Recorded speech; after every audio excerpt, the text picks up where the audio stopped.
Our children are in a spiritual and psychological battlefield every single day of their lives. And if we don't realize that they're in battle, then they're already going to lose. I think the story that we need to tell our kids, among other things, is that they are a hero on their own journey. Parents need to understand this stuff in order to pass it on to their kids. What is the reason that Hollywood produces content that is so bad for people? Parents need to step into the breach and say, this is my responsibility. These children are ours. And I think that if we take these values of Tuttle Twins or Brave Books or PragerU and we lean in and say, this is why this is so good. If we all do that, I think that we can turn an entire culture around.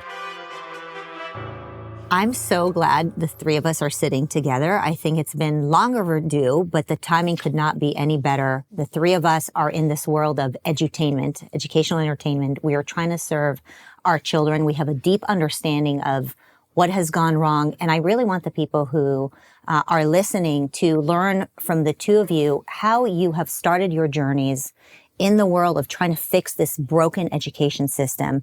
First, by understanding, the motives, what has gone wrong, and what can we do to fix it? But before we get started, I want to share with you, I mentioned that I'm going to share some surprises about how I came to really become such a huge admirer of both of you and why I thought it would be fun to sit together. Kirk, you had a huge impact on me, and it's not from your Hollywood days. I know most people will come up to you. It wasn't my mullet back in the 1980s that wooed you were, you were definitely... That was my wife who was wooed. That was your Right, it was his wife, not Noah Streit's wife. We sat together and talked about homeschooling a few years ago. And I come from whatever you call the mainstream education system. So I have been taught or indoctrinated that homeschoolers are weirdos. And kids that are homeschooled are generally less able to communicate with different people, and they don't know how to integrate into society. What's going to happen if we send them into the world after they've been sheltered in their homes? And I remember confronting you with this question. And you said to me something that just completely shattered my belief. And that was, if you think about the real world and the way homeschoolers are raised, they're interacting with kids and people of all different ages. And if you think about the schools, they're actually in some sort of assembly line where they're only interacting with people of their age. And you're like, Marissa, the world doesn't work that way. When they actually go into the real world, they're going to interact with people of all kinds of different ages. The real world looks more like homeschooling and a lot less like what a public school looks like. Isn't that crazy? We can have, and I know just how you feel because I felt the same way. And we're given paradigms to think through, and often we don't question them. But once we question them, we're like, oh, wait a second. Like, okay, I just took that crazy lens away, and now I see reality. And there's other options. Yeah. So thanks for that. Connor, I have known about your work, Tuttle Twins, for many years. But I would say that the part that I regret not knowing about is how prolific you are. I mean, you have written so many books for grown-ups. I think of you as Tuttle Twins and now the Tuttle Twins Show. But I really want people to know that you have an entire institute dedicated to educating not just little ones, but grown-ups too. And I think it's so impressive and so important. And we kind of started this journey of PragerU and Tuttle Twins around the same time. Yeah. And what I love about our work is that we've always considered ourselves as partners and not competitors. I've always said here at PragerU, my goal is to create an industry. I don't want to be working forever. I don't want to be the only one doing this. I want to be working with partners. While we're all making kids books and we're all making kids content, there is no competition. The competition is the Marxist indoctrination on the other side that has so many resources that if we don't all come together, it's going to be very hard to win. Why don't we start a little bit with your background and what you do and what your institute does so people get a better sense of the enormity of the type of stuff that you guys do there. So thanks for having me. This is going to be a lot of fun. 2011, I started Libertas Institute, which is our nonprofit. And it was because I wanted to get involved. I wanted to make a difference. I didn't know how, couldn't really find any organization that I really resonated with. So I decided to start my own, not knowing how to do that. There was no manual for this. I had no clue what I was doing. And so it's traditionally like a think tank. Like we're in the business of changing hearts, minds, and laws. So we're trying to help voters. We're trying to help families understand how can we have a freer society? How can we actually limit the government and enjoy more rights?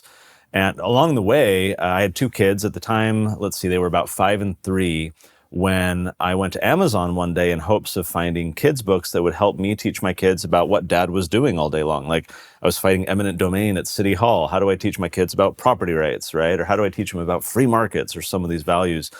And couldn't find anything. Amazon, there was a little bit about the Constitution, but this was 2013.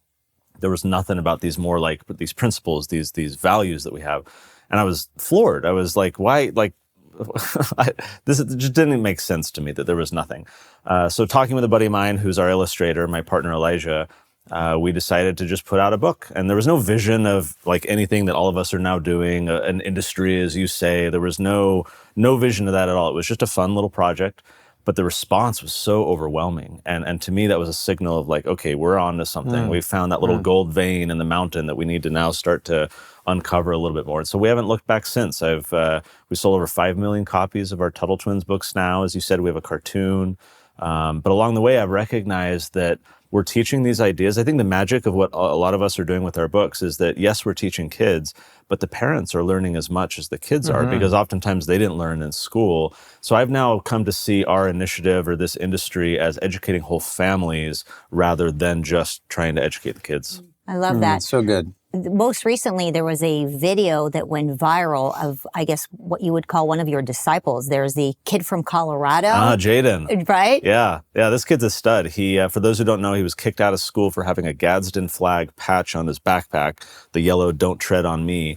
And his teacher claimed that it had origins in slavery, which is absurdly and patently false. But they kicked him out of school. And this kid had been reading Tuttle Twins books for about 4 years. And She didn't know who she was dealing with. So he knew history. He knew about free speech. He knew about standing up for his rights. And so we shared the video, 50 million views, and the teacher and the administration quickly walked it back. But to me, the question for all of us is then, how do we make 1 million more kids like Jaden who understand history, who know their rights, who can put up with or don't put up with the nonsense in the schools and with those in the government? That to me is a really exciting and invigorating idea, planting those seeds and then seeing what germinates in the future.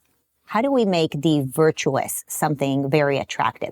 You know, people talk about, whether it's Christian education or conservative education as something that's cringe or not that attractive. I mean, you come from Hollywood. You've made so many successful movies. I think of you as a cool guy. You know, the left wants to attack you and say that you're cringe. How do we make entertaining, virtuous content? My kids might agree that Dad's a little cringe every once in a while when I pull out a dad joke here and there. I think we make it cool and we make it relevant and we make it popular by doing just what you're doing. Have them watch Tuttle Twins, have them read those kinds of books and lean into it and model for them how attractive it is by getting into it yourself, moms and dads. Yeah. Someone recently said to me, well, I like to tell people before they get married that it's really hard. There's lots of problems, there's lots of things. This is not going to be a cakewalk. And they sort of emphasize the problems. And his wife says, well, but I think that we need to emphasize to people how wonderful marriage is. Yeah. People today have been taught that marriage is this misogynistic thing and that there's all sorts of problems and we'd probably be better off without the institution. I think we need to let them know that there's this sacred covenant, one flesh thing going on that's so different and beautiful so that people really want to go into it. And then all of a sudden your conflict within the marriage is now in the context of something so beautiful, you don't want to give up on it. Mm-hmm. And I think that if we take these values of Tuttle Twins or Brave Books or PragerU and we lean in and say, this is why this is so good. This is why these values are so much better. It leads to your blessing. It leads to your protection. Every human child is looking for a sense of identity and purpose and destiny. And there are no other sources that will provide those treasures for these kids than the values that we're talking about. So, look, you're a super creative person. You're incredibly talented. God gave you those things. I can't do what you do, and I can influence the people that you influence, but I can support you with prayers, with money, and then I can do what I can do in my sphere. And if we all do that, I think that we can turn an entire culture around. Mm-hmm. You know, you come from the world of entertainment. Do you think that entertainment always has to be subversive? I think that's part of some of the criticism that I'm getting about especially making things for teenagers, is that you need to have an edge to it. It needs to feel like we're the rebels now, and therefore they should be attracted to us. What is the reason that Hollywood produces content that is basically so bad for people, right? It's about cheating. And it's about hurting. Is that what human nature is attracted to because they want an escape, where they want to imagine doing these bad things in order to feel, satisfied in one way or another? Or are we being sold that this is what people want, and there is almost like a marketing campaign around selling the subversive, and people actually want positivity and want virtue? Just want to clarify, when by subversive, you're talking about rebellious, you're talking about edgy, you're talking about throw off authority and Yes. rather than virtuous. Yes. Yeah. I don't know, what do you think, What bro? comes to mind is we put out a book a few months ago called The Tuttle Twins Guide to True Conspiracies. This one is written for teens, and it has 20 different conspiracies that are all completely documented, totally true. So when you ask about this kind of subversive, rebellious nature, what we found is that teens do like controversy, like all of us do. They do like some edgy stuff, but I think you can couch truth and good values in kind of this oppositional, adversarial type of context. So in our case, there are corrupt people, there are evil people, there are people doing these problems. You can learn about this controversial thing that they did. You're going to be more informed than most adults. You're going to develop critical thinking and realize, what they've done in the past, so you can help make sure they don't do it in the future. We don't need to preach at kids about like truth is important. Yes, we should preach to kids, but also like we can find other ways to say, we want to give these little cool nuggets that are almost exclusive that no one else really knows. And you can learn these, misdeeds or these challenges in the past or these things that we've tackled as a society. And I think there are ways to make it fun. When we do our cartoon in particular, the genius of what the Angel Studios team has done is that everyone in the writing room, except for myself, is a comedian. And so they have a long storied, career and background in just trying to find ways to make things fun and light and informative, even challenging complex issues. And so, half of them are poop jokes that fall on the editing floor that are always fun to listen to. But It's usually at 1:30 in the morning after a bunch of Chinese food. Totally. There's nothing else coming to mind. At the end of the day, though, like what we're trying to do is how do we make the ideas of liberty fun and engaging? So you're asking about how do we do that for teenagers that are really trying to navigate a society where, like you said, Marissa, they're being bombarded with negativity and with bad values, and those are being elevated. I think we can compete. I don't think we have to make cheesy stuff. I don't think we have to only preach and teach, positively, though that's important. I think we can be a little edgy, have a little fun, but do it in a way that's delivering some very important values and principles along the way. It has been on my mind because as an educator, I taught many grades here in California. I've noticed that if you can't really inculcate values and virtues by 6th grade, it becomes a lot harder because the hormones kick in. It's much harder to talk to your kids about certain things. And so how do we get to that point where, the kids are engaged? I always said, just make sure that you have a lot of great conversations with your children, right? Because kids like to feel like they're in the loop, right? But you don't want to do what the left does, where they loop them in on things that are 100% an adult issue. And so there's an interesting kind of tension between that. How do we loop them in? How do we inoculate them against what they're about to hear in the outside world? We're not going to lock them in the house. And so it's definitely a challenge that I think all of us are taking on in the edutainment space and the content creating space of engaging these teenagers and keeping them really entertained and focused and excited about the values that make for a better life, right? One thing to add, and I wonder, Kirk, if you can relate this to this with your own book, is that I've found when we do the Tuttle Twins books, parents want to do what you're saying. They want to have these conversations with their kids. They want to raise their kids to be good, well-functioning adults. But a lot of these parents feel incapable of having those conversations. They feel that their own understanding of these types of ideas are superficial or not that substantive. And so they withdraw and they don't engage with their kids. And then 10, 20 years later, they wonder, how is it that my kid, veered off course and became a social justice warrior? Do you find that at all? I feel like this parental incapacity is a big stumbling block for a lot of people, and all the more reason why our materials, I think, should be as much about educating the families, the parents, as it is the kids. I agree. I often find myself learning so much great stuff from this 6th grade material because it's communicated in such a way that that anybody can understand it. And I think the best things are communicated in simple ways. You can then get them more nuanced as we mature. So the whole family education, I think, is critical because you're right. Parents need to understand this stuff in order to pass it on to their kids. And a lot of us didn't get the civics and the moral training that we needed when we were in school. You said something earlier that I wanted to point out, and tell me what you think of this.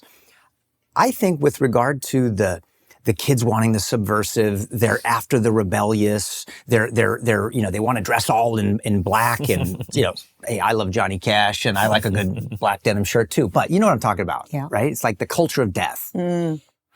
I think that a lot of that is actually driven by a sense of rage and anger and hurt and loneliness and disappointment within the hearts of our teenagers because they feel ripped off by the culture that they have been fed.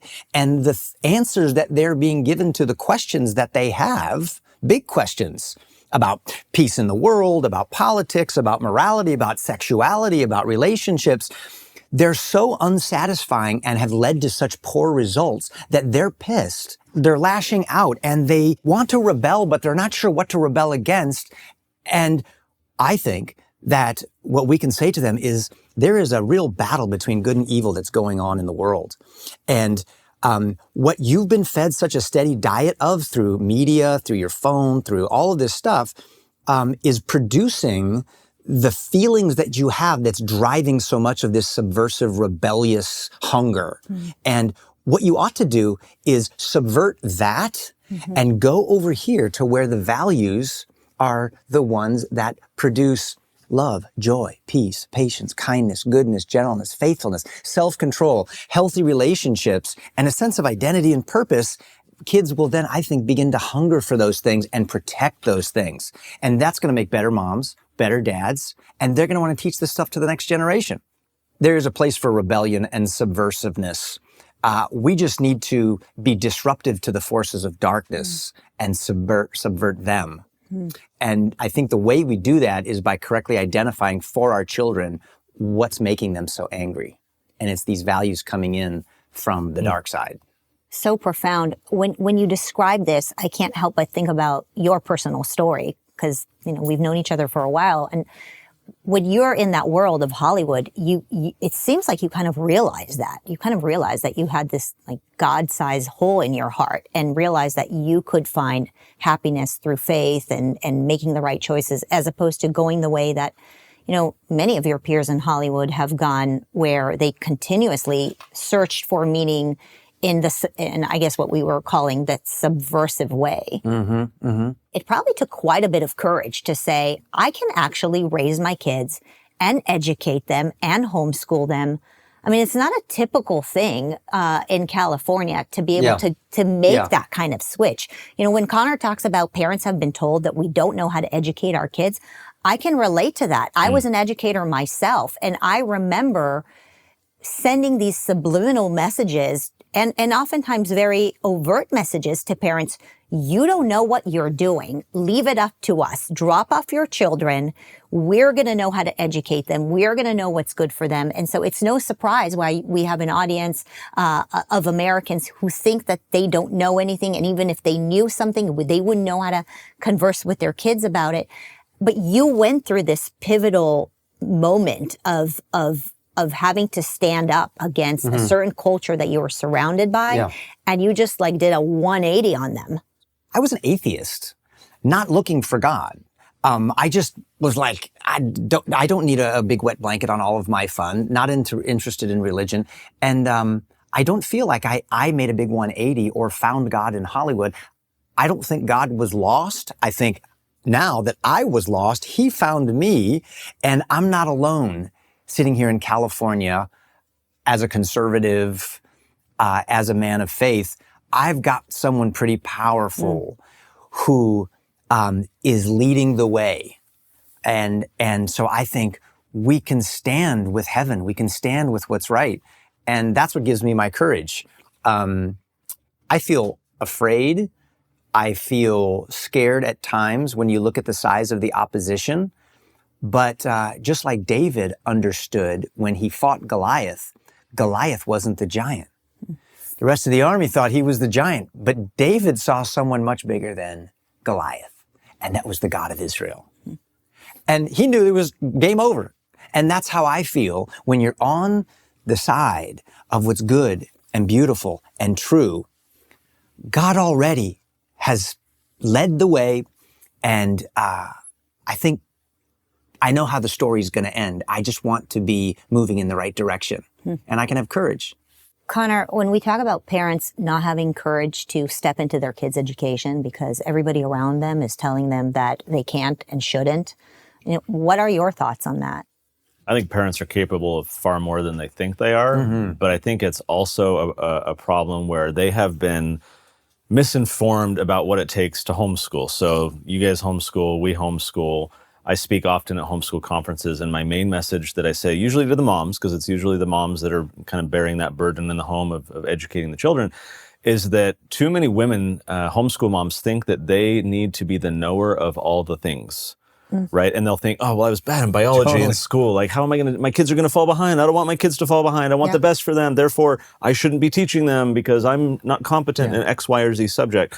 And what I tell in response to these moms is you don't need to be the knower of all the things. That's not what true education is. The root of the word is to draw out, not to cram into a child's mind. So good. And so you don't need to be the knower of all the things. You just need to be good at Googling. Everyone is good at Googling. When your kid comes to you and says, hey, I don't know how to do this, or this is broken, or I want to learn this, great. How much more amazing is it when your child asks you that? If you say, well, where would we find that? How do we, let's learn together. Let's go get a book in the library. Let's watch this video on YouTube or whatever. And you start to model for them what education looks like, that it's not schooling behind a desk and then you're done and then you don't have to learn anymore. No, the world is a, constant classroom environment in which we can learn. And so we need to model for our children, whether you homeschool or not. Especially if you don't homeschool, you need to model for your kids that this little experiment of schooling you're going through will have its conclusion, but you need to become a lifelong learner. And here's what that looks like for me as a parent. All the more reason why I think we as parents need to be modeling that behavior. We need to be lifelong learners ourselves. But too many parents self-deprecate. I'm so glad I don't have to go to school anymore. They celebrate when their kids are out of the house and I can go do what I want with my, gal pals. This is a family experiment. This is something that needs to unify parents and kids, whether you homeschool or not, is demonstrating to your kids what it looks like to learn. And that we're never the masters in any subject. We're always learning. I always have questions or don't know how to do things, but I've learned how to learn. And anyone of any background, whether you homeschool or not, can do that. I think that's the message. It's a positive one. It's a hopeful one that we need to deliver to parents, that you can do it too. That you don't have to have a special background or a credential, or you don't have to have gotten straight A's in school. Your kids will turn out okay, but learn alongside them and then have fun on the journey. Connor, that is so important. That is just so great. I mean, that's just golden there. But you just took a lot of money away from a lot of organizations that want to be credentialed and certified to be the only ones that can teach the kids. Yeah. And yet, last time I checked, God keeps giving babies to moms and dads. You're teaching them that, with some curiosity and hard work, you can learn for the rest of your life. Well, it's the guilds of old, right, that had these very protectionist systems in which, you need to be properly credentialed, you need to be one of us, only we can do this particular trade. Yeah.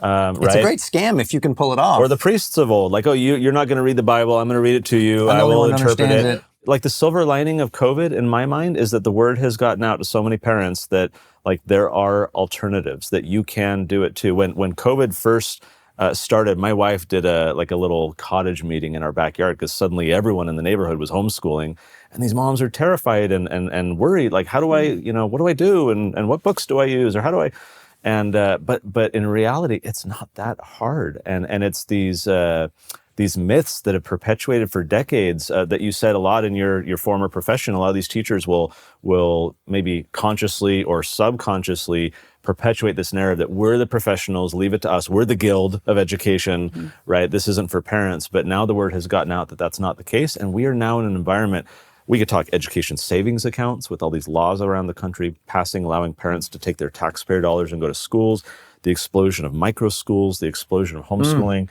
The toothpaste is out of the tube and we're not going back, which to me is super exciting. The other thing that is so important for moms and dads to understand, especially moms and dads who put a high price tag on values, faith, is that these organizational, institutional, educational options, generally speaking, are not even going to hold a candle to what you can do to educate your children. And I don't think there's a rigid template for it. I don't think it's got to be the homeschool thing that Connor's talking about or that Kirk's talking about. Maybe it's a private school, maybe it's a co-op, maybe it's a traveling adventure for 2 years with your kids across the country or whatever. But the idea is, for those of us who look to the scriptures that say things like in the Shema, take these principles and teach them diligently to your children when they rise up in the morning, when they walk along the way, and they go to sleep at night. Train them up or bring them up in the way they should go. We often think of data transfer, teaching them math, teaching them science, teaching them literature, whatever. But the real heart of the Hebrew there and the Greek there is nourish them up in the way they should go. And it's a heart transfer, not just a head-to-head transfer. It's not data download. Siri is good and Google and Alexa is good at data download, but Alexa has no wisdom. Alexa has no character. You do because you're a mom. You do because you're a dad. And that heart transfer of values to your children happens in almost a magical way in the context of a parent-child relationship that can't be duplicated any other way. It's impossible. I think there's something that both of you are saying that I'm not sure if the listeners understand how deep this is. So I want to clarify and make sure that I understand. When we think about education, we think about a set of standards that every child needs to learn at every single age, right? In order to essentially matriculate. They need to learn this amount of math, this amount of literacy, this amount of science in order to be a successful citizen. Yeah. Is what you're saying that this stuff is not necessarily needed? Are our kids being held hostage by these set of random standards that have been created essentially by the government to tell parents that they need this stuff, even though they may not need it? Is that the argument? And then overwhelm parents so they think that they can't actually teach these things because they're not experts in any one of these random stuff. And you're saying this stuff is data.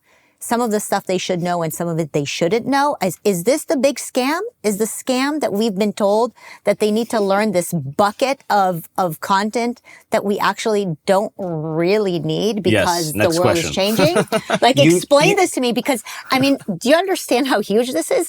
This is the scam of all scams. Marissa, you just pulled back the curtain and exposed the Wizard of Oz as the little man spinning the wheels. Well, it's very the great and powerful Oz. You need me. You need me. All right, no, people who are watching this are going crazy right now, okay? They're throwing stuff at the screens because we are basically saying, you don't really need to learn all these things that we're paying $40,000 a year to assess whether they're passing. Let me pose the question to you, Marissa, or not even a question. Fill in the blank. I'll say the first half of the sentence. You're a former teacher. You should do fine at this little pop quiz. Okay. Mitochondria is the powerhouse of the cell.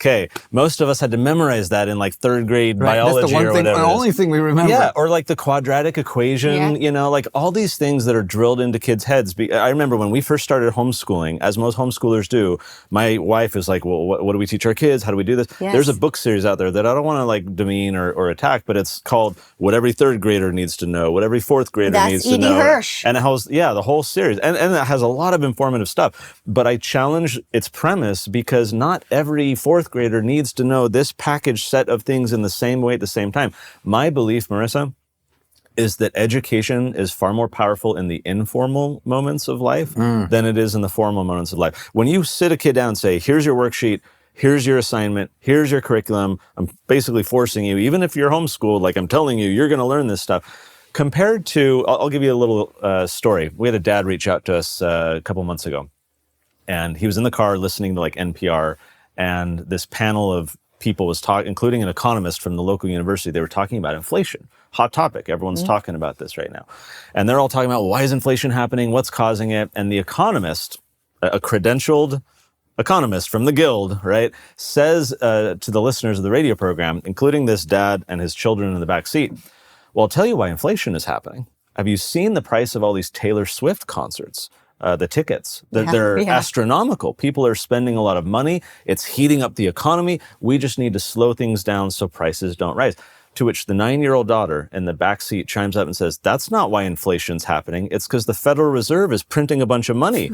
Well, the dad knew exactly why she said that, because we have a book called The Creature from Jekyll Island, which is all about the Fed and money and inflation. So he turns off the radio. And he, laughs to himself, but he was able to have this amazing conversation with his daughter, not in a scripted setting, not in a, let's talk about money today. And here, it was this informal, spontaneous moment.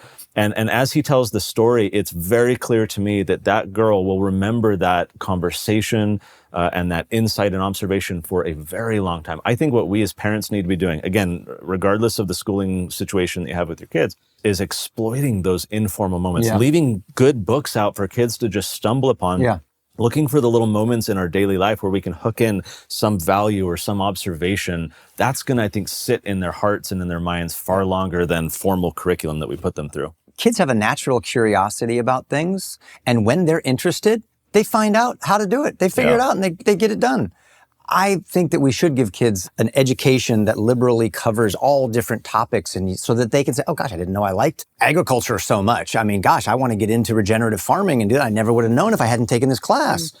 Learning how to think critically and being rooted in a set of transcendent values and truths that allow you to go out into the wild, weird, and wonderful parts of culture, safe and secure, knowing that I'm not going to get swept up and dominated by politics or the entertainment industry. I can actually help shape politics and entertainment industry because I'm rooted in something that's real and that's good.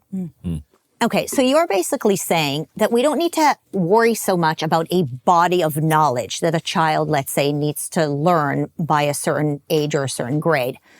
What about things like cultural literacy or civics? Like, conservatives, complain all the time, and I think rightfully so, that Americans don't know what America is about. We're a nation with amnesia, and we therefore don't want to defend our country. We can't defend our values because we've never been taught these values. Is there no place to have certain standards for a body of knowledge, let's say, on American civics and the Federalist Papers or systems that have worked? If we just say, well, if it's open-ended and whether a child is interested in civics or not, it doesn't matter whether they learn it or not. What about those things that make for cultural literacy, make us American? If we don't teach our kids what it means to be an American, will we lose America? Those standards do exist. They've existed in the public schools for a very long time, teaching kids civic, social studies, the basics of our 3 branches of government, the history of the Pilgrims, and on and on and on. And yet what the nation's report card released just a few months ago was the latest data on 8th graders. They regularly do 4th and 8th and 12th grade assessments. They found that for 8th graders, only 13% of them were proficient in American history across the whole country, a massively failing grade. And so to me, it invites an opportunity to say, are we teaching the right stuff, but are we teaching it the right way? Should we rely on the government, which is public schools? Should we rely on the government to teach the nature of government? Can you really expect that the government is ever going to teach the problems with government? Right? I mean, so when we're relying on government schools to be the purveyor of civic education, so much of civic education is learning about tyrants, learning about the abuse of power, learning about what your individual rights are and the contrast of that against people who are trying to take them from you. We can't rely on the very beneficiaries of ignorance to try and correct it. right? Those in power benefit from it. Like think of it this way: if you were a dictator for a day, so Kirk Cameron, king of the world for a day. Now I'm speaking your language. you're singing my song now. So does Kirk want to rule a people of entrepreneurial, civic-minded, historically literate, critically thinking individuals who can see through his shenanigans and learn from history and say, we're not going to? Of course not. No. What Kirk wants is a citizenry of dumbed down, distracted, bred in circuses individuals who don't understand their rights, don't understand history. So my contention, and we started writing some American history books for Tuttle Twins specifically for this reason, is that we can't leave it to the public schools to do civic education. We can't trust the government to teach about the problems of government. We need to directly empower parents and kids in the home to be learning these stories and this history themselves. Education, historically, in early America, was seen as this sacred discipline that was primarily embraced by parents with the help of church and even funded by governments like local governments and state governments to say, we want to produce a great citizenry of people who are moral and ethical and good, and they love God, they love their country, they love their family, we're going to have good laws and keep evil at bay. And so they would pay for things with taxes to support these good values. And then it was in the mid-1800s where in the State Board of Education in Massachusetts, led by a guy named Horace Mann, who modeled some system after a Prussian system, comes in and says, okay, we want to get rid of sort of a state church concept, which all the different states had embraced. You know, if you didn't like this church, you could go to this state, and they had a different church over here, and it was local to the states. Let's get rid of that. And when it did, within 4 years, started essentially these common schools where you would take state funding, and we're going to educate the kids to get rid of poverty, to get rid of crime, and all this other stuff. And we want it to be free and non-sectarian. So essentially, they created a new state church in Massachusetts, but called it public schooling.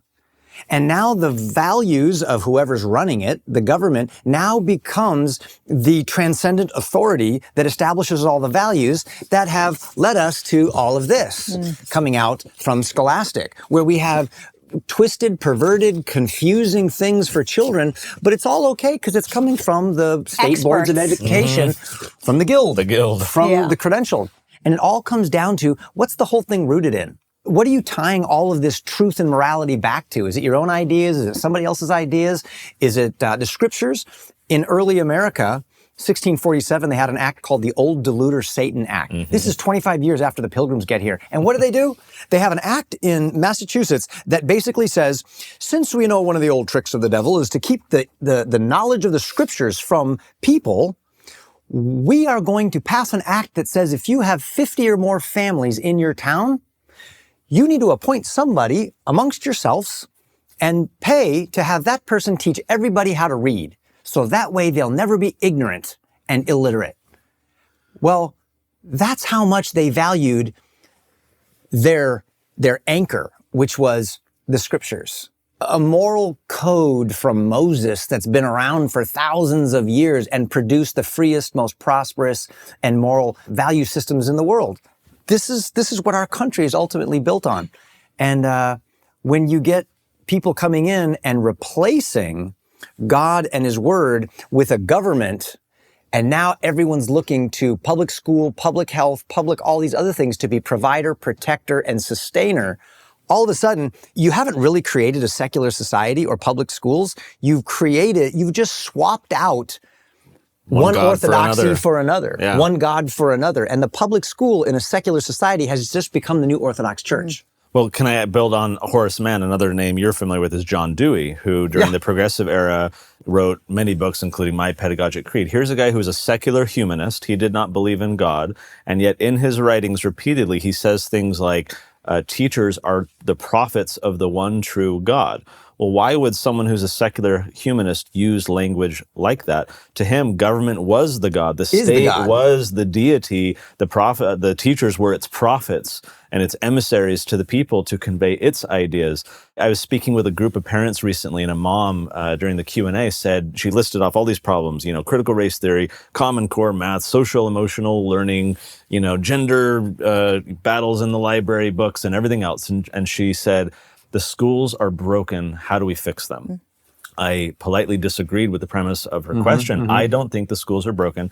I think they've been perfected on a flawed design. When you go back to the Horace Manns and the Prussian and this very authoritarian model, what did they want to do in Prussia? They wanted to raise good soldiers. They wanted an obedient citizenry. Rank and file, obedient. Very much. They were a very militaristic country. Here in America, it was kind of transmogrified into more of an industrial aspiration, right? We wanted people to be able to do their little widget on the conveyor belt assembly line at the factory, and we have this huge boom in America. And that you go like 100 years ago to a classroom, it looks no different than the classrooms of today. We're educating kids for an economy that no longer exists. And so my contention is I don't think the school system is broken. I think it has a certain nature and design to it that if we go back and learn from the Horace Manns and the John Deweys and others who were trying to build this design, we learn that these guys were collectivists. Horace Mann in particular was an abject racist. He did not like that America was this tapestry of different ethnicities and religions and values and cultures. That's why the common school concept was something that he drove, because he wanted one American system. He wanted to homogenize everybody. So you as a parent, us as parents, like we don't want our kids to be homogenous cogs in a machine. We want to embrace their individuality. We want to support their unique talents and preferences. And so my invitation to parents, look, sometimes you got to go to public school or there's I'm not kind of anti and saying everyone needs to flee, but it has to be an intentional decision with eyes wide open, recognizing that, like Vadi Bakum has this quote where he says that, can Christians really be surprised when they send their kids to Caesar's schools and then they return home as Romans? So it's like if you're sending your kids into battle, psychological, spiritual battle, at least realize what you're doing and be that much more intentional in the home to kind of undermine or counteract what they're getting out there in this system.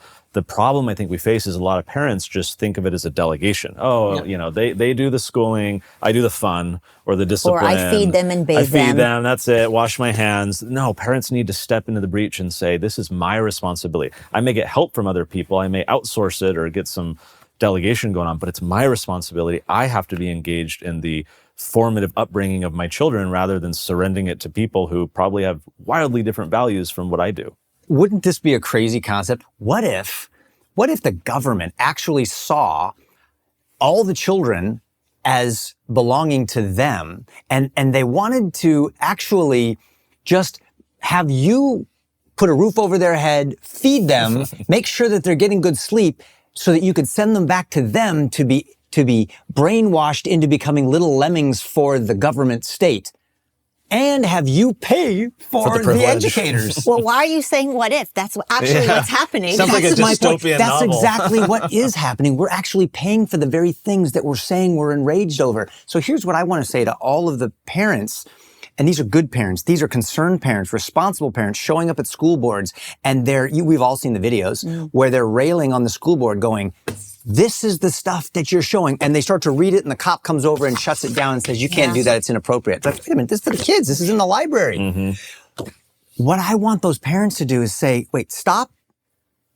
Your point here, there's a fundamental flaw in the design of this whole structure right now.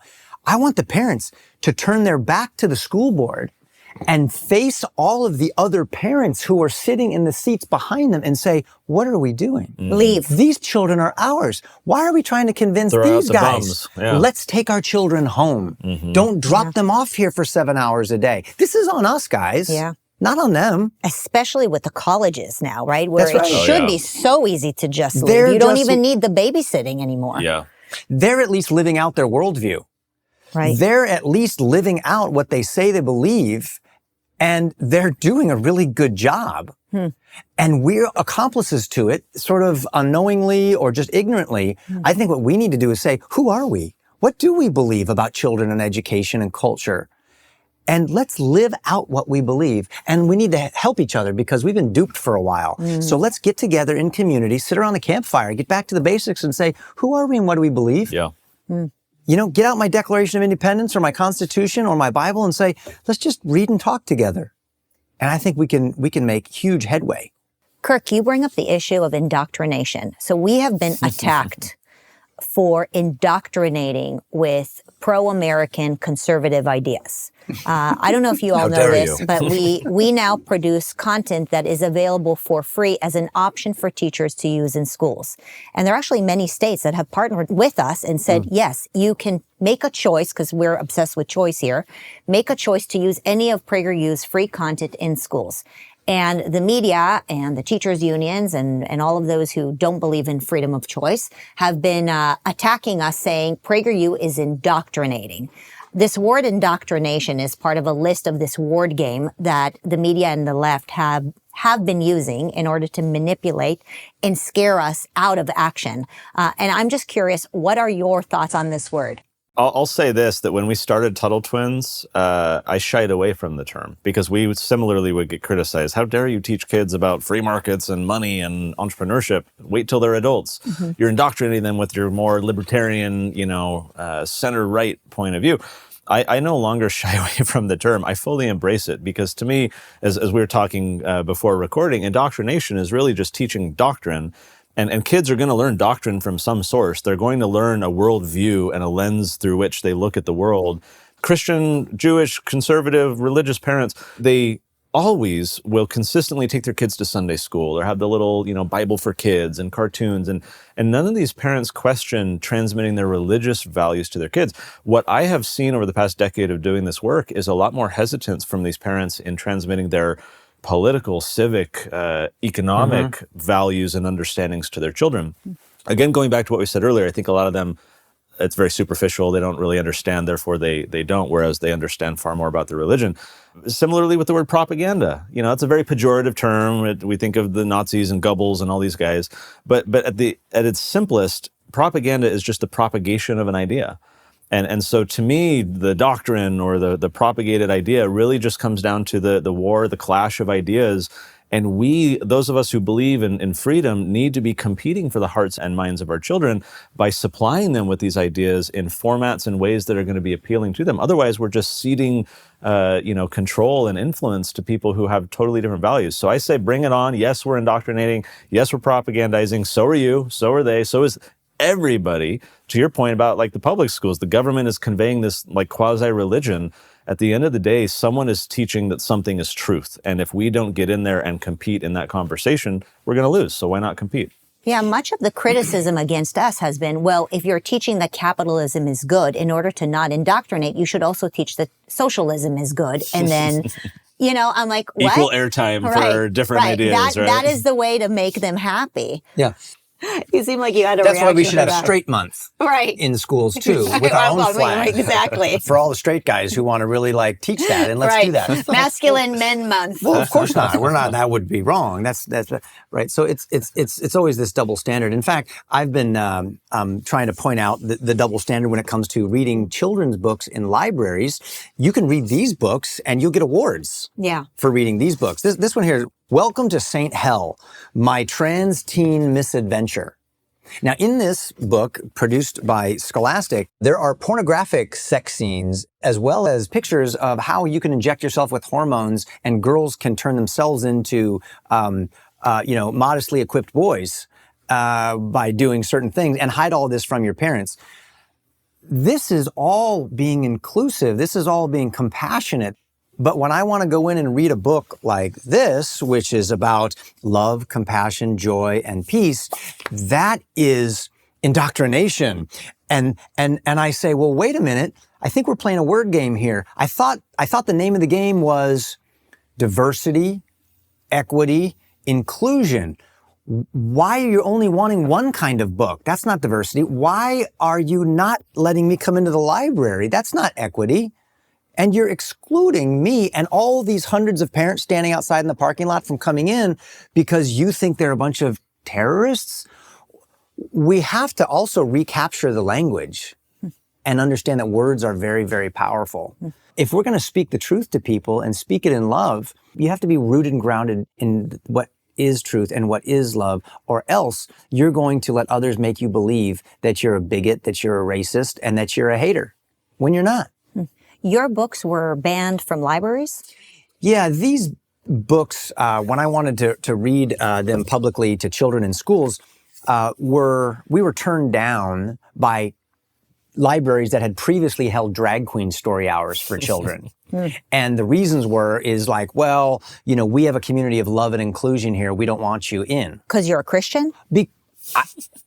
I don't know. I mean, I sent them a free copy of the book and it was still a no-go until I said, well, this is America.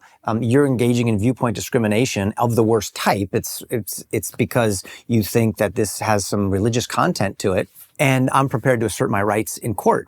And they reversed course. I would go in and read, and we'd have literally more people there than they'd ever had in the history of the downtown Minneapolis library or New York or LA, Seattle, whatever, because parents are saying, we are being overlooked and silenced. We don't want this woke garbage that's coming in and ruining our culture and our kids. We want to get back to these values. And so the opposition doesn't go down easily. I think they're going down, but they're not going to go down without a fight. And so we had the American Library Association. This is like a whole organization getting grants from the federal government who was giving seminars and lectures to teach library directors how to stop parents from coming into libraries to read wholesome books like this. Tuttle Twins stuff, this type of thing that was initiated by the parents because they're led by somebody who describes herself on her social media platform as an avowed Marxist and goes to seminars that teach how we can make not only public schools but public libraries centers for socialist organizations. And we're paying for her salary. salary. And we're paying for her salary. So what we need to do is what Jared, is that his name in Colorado? Jaden. Yeah. He says, that's not what America is all about. Yeah. That we have something called free speech, and we have freedom of assembly, and we have all of these it's when things. you threaten the exercise of your rights to go to court when they back down. I think we need a lot more of that from parents, and which I would argue requires that those parents understand what their rights are. Jaden understood, which allowed him to stand up. That's why the parents need to be learning as much as the kids. Otherwise, they won't be able to assert themselves. That's right. And that's just loving your neighbor. That's not being a controversialist. That's not being a whatever we want to call it, a pot stirrer. No. We're supposed to be creating the culture, everybody. And if it's gone sour and bad, if it's turning rotten, we have to remember it didn't used to be like this. It happened on our watch. And I know that the biggest part of the problem is the guy I'm looking at in the mirror. I need to take personal responsibility and lean in. My goodness, if not for me and the people who laid down their life, like my grandfather in World War II and others, how about for my own kids? They've got a future in this place. It's probably the most important thing that we teach at PragerU is personal responsibility. Everybody waits for somebody else to do the fighting for them. And then they wake up one morning not understanding why everything went downhill that way. You bring up this issue of book bans, and we get attacked for encouraging parents to essentially ban pornographic books from schools because we think that there is a certain age where, in a certain place, where it's completely unacceptable to bring in books like these into schools. I'm holding here an article from NPR from 2022, not that long ago. The case for starting sex education in kindergarten through hula hoops recommended. This attack that now conservatives are engaged in book bans could not be more preposterous because what the left does is they want to ban every single piece of content on the conservative side. But now they're saying conservative parents are horrible because they're banning books. I know, Connor, you are obsessed with freedom. You're you're pretty obsessed with freedom, right? It's fair to say you dedicated your entire life to freedom. What are your thoughts about book bans in schools?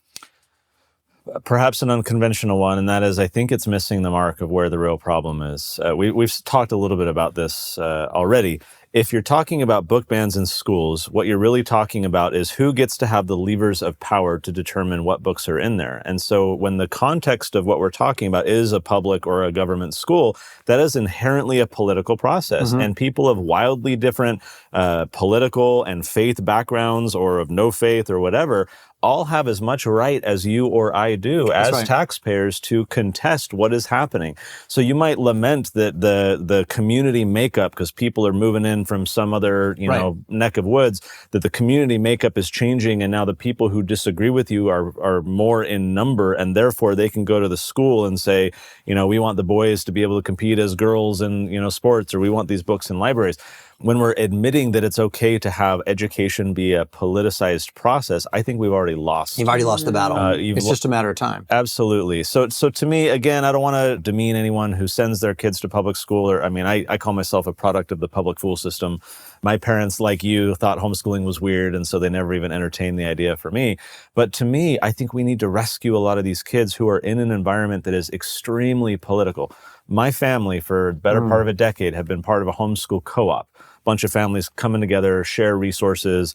Rather than a mom who wasn't good in biology teaching her kids science, there's a mom in that group who was good at biology who can teach science to all the kids. So they're almost like mini micro schools, but with people of shared backgrounds and faith. You don't see any of this in there. There's no combat over what books there are going to be. Or it's a non-politicized process. And what we find is that as parents leave a political process, education process, and come to a non-political one, it's like a breath of fresh air. Oh my gosh, I don't have to be in combat mode every day. I don't have to fight people who have different values. So to me, it's that we've gone down this path that too many people take for granted. It's just what you do. It's natural. It's common. Again, I thank Fauci and all of them for driving as hard as they did through COVID, because it has enlightened so many people that there are alternatives.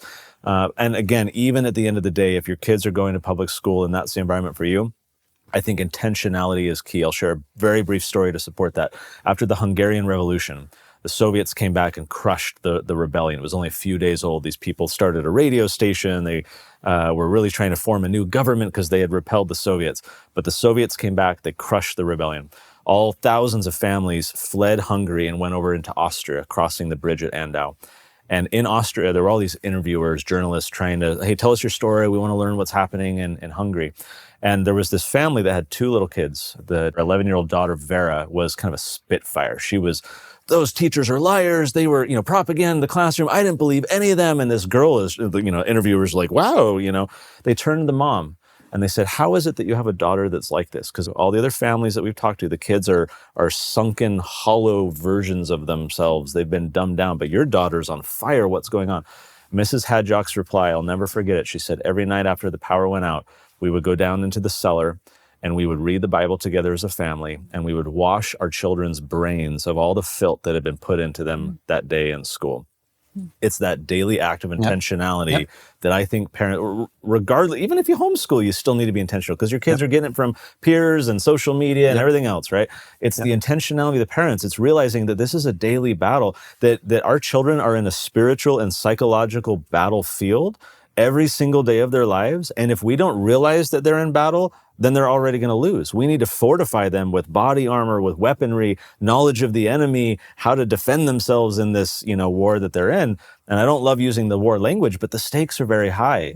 And too many parents are realizing too late that their children have become casualties in this war. My hope for parents through all of our collective effort is that we can get in that game early and have that level of intentionality that the Hadjock family had, so that every single day we're in there saying, what did you learn? Let me challenge that. Let me give you some more context. That's what we need to do. Man, it's so good. Gave me the chills. And it sounds like it could be an overwhelming task. How do we equip children to be warriors in a battle that is a battle of the ages? It's between good and evil, so big. But here's the beautiful thing, is that we have the opportunity, if we embrace family the way it's meant to be, to where you can be with your children in the context of this very special relationship when they wake up in the morning. Hi, honey. How are you? Come on, let's go have some breakfast together. You can walk in the park with them. You can read them stories when you're taking them to the grocery store, when you're taking them to the soccer field, and when you put them down to sleep, and when they wake up in the morning. You actually have these tiny little everyday, non-formal moments between things where they're constantly learning. And it actually almost happens naturally if you're intentional and you're living out your world. Just bring them with you. Yeah. just the other day, I had a situation happen with work, and I'm trying to work through this conflict right now. And it's an uncomfortable situation and a phone call that I've got to make. And I don't want to have it, but I pulled my son into it and said, hey, what would you do if you were in my shoes? He's like, well, what's the deal? And I explained the situation. That's not something he's going to learn in a classroom, but in real life, in the in the space between the lines of what is going on, he actually had the best advice for me. And he's not even going through it, but he learned the lesson. And one day, that wisdom will speak back to him because he'll remember what he learned just in a casual 24/7 everyday talk with his dad. It leads me to my next question, which is, how do we teach critical thinking and problem solving? I think, as you mentioned, this behemoth beast that doesn't wish our kids best teaches kids how to think in terms of boxes and assembly lines, not as problem solvers, right? I think they're going to learn math the first hour of the day, and then they're going to learn literacy the next hour of the day, and they're not going to even know how those things even connect. Where the example that you bring up with your child, it's a real world example where everything is connected. So, I run a company with 150 people, and oftentimes the younger folks that come straight out of college, they have a real hard time connecting things. They're used to thinking in terms of boxes. And the people who work here at PragerU are real superstars. I do see residues from the environment which they came from. And part of it is the first few weeks of working here at PragerU, we almost have to undo the training that they received in formal colleges, where we say, well, no, not everything is just a box of your job description. Think about a farm, right? If the cows are your responsibilities, you don't let the chickens die at the same time, right? You've got to think holistically. That, to me, is what critical thinking is. How do we teach critical thinking, and how do we measure that we're actually teaching that? That's a very tough one, because I think a lot of parents struggle with that. And there was actually a survey that was done a few months ago trying to get parents to evaluate what they prioritize in their children's education. Why do we educate kids, K through 12? And the top two answers that they gave, they ranked about 50 different reasons, college and career readiness and all this stuff, which ranked very lowly by parents, interestingly. The top two were practical skills and critical thinking. So when I speak to parents, what I find is kind of what you're asking, Marissa. There's this high degree of interest in critical thinking for the children, but not a lot of follow through and implementation because parents struggle to understand what that actually looks like. I think what you did with your son is a perfect example of it. It's identifying in just life practice, having those discussions and saying, what questions should we ask about this? What am I not thinking that I should consider? Those moments, which are in abundance, are going to be spontaneous. They're going to be more powerful.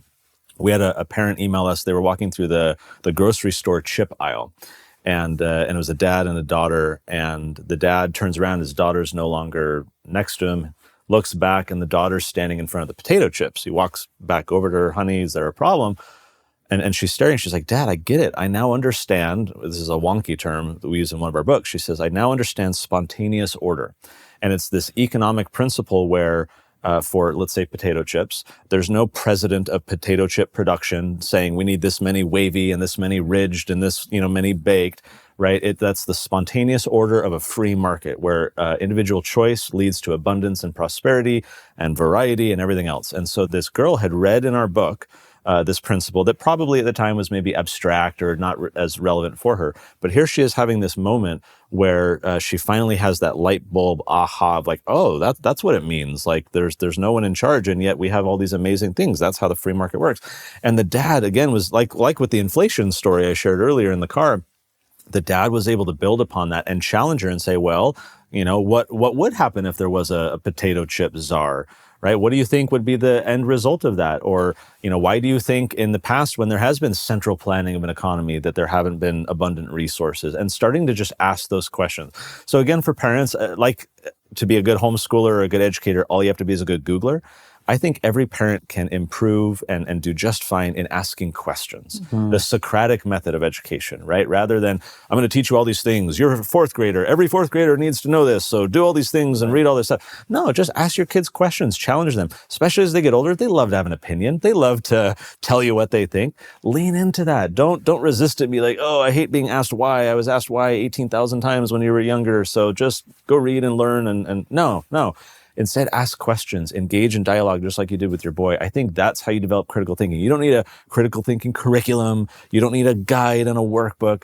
Just have these conversations and ask these questions of your kids, and that will emerge spontaneously. I think it's so simple and so profound, because you see families, they have that same assembly line at home, right? The child goes to their room, the other child goes to their room. The 11-year-old has the things that the 11-year-old wants to do and the toys that an 11-year-old wants to play with.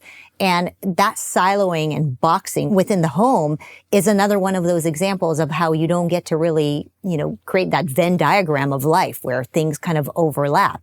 And this opportunity where you genuinely asked your child their opinion, what a special opportunity is to bring all those fibers together and think critically. And it could be as simple as, parents of 11-year-old or 12-year-olds just engaging their children in some of their life's decisions. Why not? I want to connect a thread that both of you made, and that is this idea, I guess your answer to Marissa about homeschooling, of having different ages mixed together. There's a phenomenal book called Free to Learn by Peter Gray, in which he talks about how, as you mentioned, bringing your kid along and having them learn alongside you. Throughout history, kids learned by modeling the behavior of their elders, their parents. They played adult, right? I'm going to be a cook. I'm going to be a warrior. I'm going to be a little farmer. And they play, and that's how they learn. And the modern schooling experiment compartmentalizes the education process and deprives kids of gaining access to that information and that experience that they would by rubbing shoulders. And so, again, even if you don't homeschool, you can be intentional about saying, okay, I'm a web developer. Hey kid, I'm going to teach you HTML. Come, you like Pokemon? Let's build a little Pokemon website. You can bring your kid alongside you in your own profession and your own knowledge, and they're going to learn far more than they would in those formal environments. But that's something any of us can do, no matter our background, I think. You wrote a book with our friend Corey DeAngelis about mediocrity. I'm not a fan of mediocre stuff, and so that title was great. How do we expect more out of young Americans and out of the guides of young Americans? So the background here is that recently there was a group called the National Commission on Excellence in Education. They spent 18 months going around the country, talking to parents, educators, reviewing curriculum, trying to understand how are America's schools doing. And at the conclusion of their little study, they published a report called A Nation at Risk. And in that report, they warned that America's educational foundations were being eroded, they said, and I'm quoting, by a rising tide of mediocrity. That if a foreign government, they said, had attempted to impose upon America the very mediocre educational performance that now exists today, we might have viewed it as an act of war. As it stands, we've allowed this to happen to ourselves. Now, the reveal here is that I fibbed a little bit. This group did not recently do this study. This was back in 1983. Corey and I did this book on the 40th anniversary of that report, highlighting in each chapter 40 different ways in which today's schools are perhaps sub-mediocre, we might say. So how do we not tolerate that? One fun experiment, we shared in the book, but you can go Google it, is you can go search for 1800s 8th grade test. And there are a whole bunch online that you can find. And what you'll find as an adult who has been thoroughly schooled through high school and college and everything else is that you can probably only answer 20% of those questions. That the level of education expected of younger kids a century or a century and a half ago was far superior to what we have today. There's an amazing teacher, the late John Taylor Gatto. He was a 30-year veteran of public school. And in New York, he won New York City Teacher of the Year, New York State Teacher of the Year. In the very year when he won that award, he quit by writing an op-ed in the Wall Street Journal titled, "I Quit, I Think," in which he goes on to say that if anyone knows of a profession where he can help kids without also harming them, to please let him know. He quits teaching. He starts writing a bunch of books. One of them is called Dumbing Us Down, The Hidden Curriculum of Compulsory Education. That book was one of the most eye-opening reads for me, a product of the public school system, to realize, oh my gosh, this is why I struggled in school. It was not honoring my individuality. I was not learning from other people. I wasn't allowed to explore what I was curious about. I was being forced to learn. On and on and on. He articulates some of the problems. And so you asked the question, Marissa, about how can we as parents expect more than mediocrity? I think going back to that 1800s exam, we need to elevate the expectations of what we expect young people to learn. We can't settle with what every third grader needs to know, because that's just the bare minimum. We need to elevate their interest. We need to spark their curiosity. We need to get kids excited to learn and excel far more than what's expected of them just in the normal process, which is such a degraded standard compared to where it was. But again, that starts with the intentionality of the parents. Do I expect my kids to just get straight A's in, 8th grade and that's enough? They're a good student? Or do I realize that even if they're getting straight A's in 8th grader, that's probably not nearly good enough? Not that they need to go take a bunch of tests, do a bunch of homework, and be a good student, but that they're not being challenged sufficiently to become a good citizen, historically literate, critically thinking. A lot of that just happens in the home. And so I think, again, the answer is the intentionality for the parents to demand more of their kids, which requires demanding more, I think, of themselves too. And the other thing where my mind goes, being in the entertainment industry, is to understand that we're all part of a story. Every great movie, every great song, every great poem, there's a story involved here, sure. And there's relationships going on here. And I think that one of the things we need to do for our children is let them know that they're part of a story much bigger than themselves that is actually exciting to them. If we teach our children that they're nothing but animals that need to be drugged with medication so that they can concentrate, it's very discouraging. But if we let them know that you are a beautiful creation of God, you were designed with a purpose, on purpose, for purpose that is bigger than yourself, and together with your gifts and talents, opportunities, resources, and relationships, we can actually begin to turn things that are broken and heal them. And we can begin to bring a little bit more of heaven to this little corner of hell on earth over here. And we can begin to see things come back to life, like the Lion King. Remember when Scar was in charge? The Pride Land had turned all gray. It was the land of shadows. The hyenas were everywhere. And it was when Simba finally realizes who he is. He comes back and defeats Scar. The Pride Lands are able to come back to life again because the good guy's back in charge. And I think if we give our kids a story that they see themselves in and say, let's put the right set of values back on the throne, ruling from Pride Rock, maybe the Pride Lands can actually have color and life come back into them. And you are an essential part of making that happen through personal responsibility and hard work. Can I add on that? I love what you're saying. And you're probably familiar with the hero's journey concept, this amazing concept, Joseph Campbell, right? That through the thread of all these big narratives and stories, there's this kind of common formula where everyone's on a journey. I think the story that we need to tell our kids, among other things, is that they are a hero on their own journey. They're not a cog in a machine. That's right. They're not a lemming, as you said earlier, right? They are a hero. They are on a unique journey to vanquish whatever foes will stand in their way.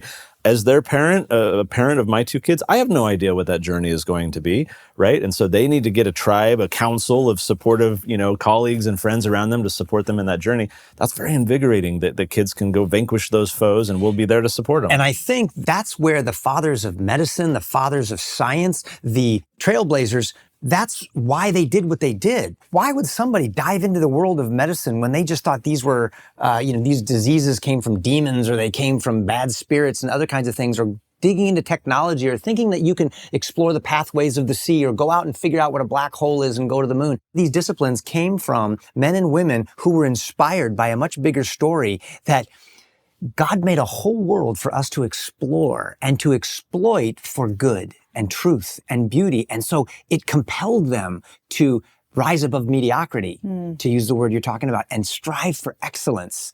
And they believed that there was great value and purpose in doing that. This wasn't just going through the motions. I love it. It's good stuff. Well, these are dark times, but I feel so energized just, coming together, building this industry, focusing on positivity. We have so much content to share with the world. And I hope people will just really lean in and take advantage of everything that we're doing. It's here. We're here to serve them. We're here to serve our country. And I just love that we're in partnership on this work together.